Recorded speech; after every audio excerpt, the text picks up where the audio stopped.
RSS Kannur ജില്ലാ ബൗദ്ധിക് ശിക്ഷൺ പ്രമുഖായിരുന്ന അശ്വിനി കുമാറിന്റെ ധീര ബലിദാനത്തിന് ഇന്ന് 21 വയസ്സ്. 2005 മാർച്ച് 10 അശ്വിനി കുമാറിനെ NDF ഭീകരവാദികൾ പട്ടാപ്പകൽ ആക്രമിച്ച് കൊലപ്പെടുത്തിയത്.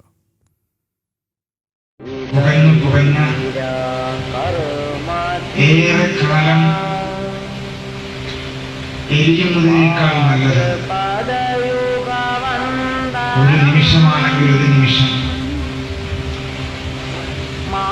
ഒരു ഭക്തിജ്വാലയായി പ്രകാശം പരത്തുന്നതാണ് നല്ലതെന്ന സന്ദേശമാണ്.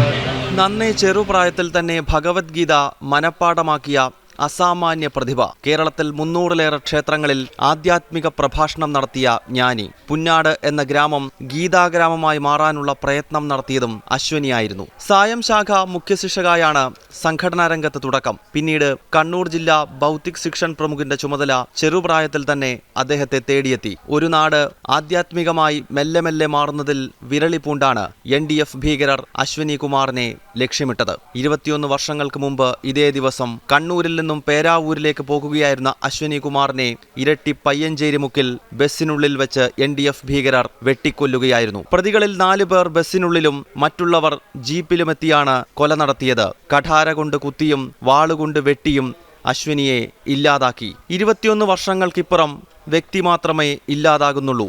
ആ വ്യക്തിത്വമുയർത്തിയ ആശയം ജ്വലിച്ചു നിൽക്കുകയാണ്. ജനം, കണ്ണൂർ.